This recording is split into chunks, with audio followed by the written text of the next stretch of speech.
Gli arrestati, abbiamo detto, vengono dalle province di Verona e di Padova. Fra di loro ci sono anche 2 persone legate da vincolo di parentela, sono zio e nipote, originari di un paese della Bassa Padovana. Vediamo.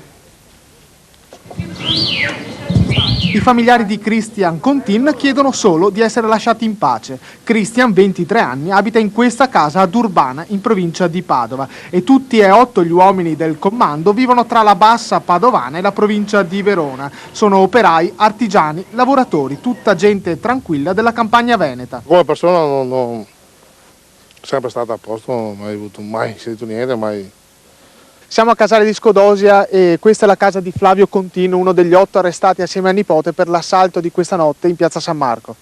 Flavio Contin ha 55 anni ed è il più anziano del gruppo ed è conosciuto in paese per le sue idee indipendentiste. Flavio per me è una persona a posto, a parte che è, come si dice, fa cose per la Lega, ma non. Sono increduli i cittadini di Casale di Scodosia, nemmeno la fede politica riesce a spiegare perché una persona normale possa aver compiuto un gesto così clamoroso.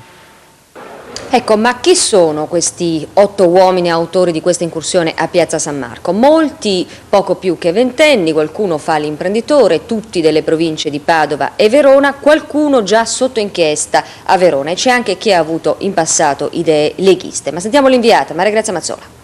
Sto male, no, guardi. Perché sta male? Non so, sto male perché è la prima cosa che sento. Una cosa mi sembra assurda. Volevamo sapere se conoscevate Fausto Faccia. Sì, io lo conosco, viene qui, è anche un cliente mio. Viene qui alla domenica mattina, viene a prendere lo spritz. A 26 anni. Per un bravo ragazzo, è stato a scuola con mio figlio più giovane e dopo. Ma ha mai parlato di queste idee sulla Repubblica? Diciamo che è anche un ragazzo che parla poco. Lavora con il fratello, con uno dei fratelli, e fabbricano carri miscelatori per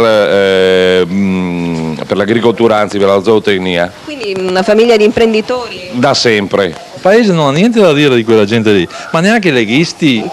Leghisti come lo sono io, per esempio, ecco. Leghisti come lo sono io, basta, tutto lì. Siamo ad Agna, un piccolo centro del Polesine in provincia di Padova. Questa è la casa di Fausto Faccia. Vedete, qui c'è lo stemma della Repubblica Serenissima di Venezia. Proviamo a bussare, ma non ci risponde nessuno. Il padre, sotto gli occhi della nostra telecamera, esce in macchina, ma non si ferma, non vuole rilasciare nessuna intervista. Io lo conosco solo come appassionato per le barche. Ho visto una macchina ancora da un mese a questa parte che la vedo, ferma lì davanti, che controlla un po' tutto. A pochi chilometri da Agna c'è Urbana, qui abita la famiglia Contin. Sono stati arrestati Christian, 19 anni, e lo zio Flavio, 50 anni, una famiglia di elettricisti. Sovversive le loro idee, sussurra un vicino. La famiglia fugge davanti alle telecamere. Sono molto di chiesa, capisci? La famiglia è una famiglia molto seria, per cui io non ci credo proprio.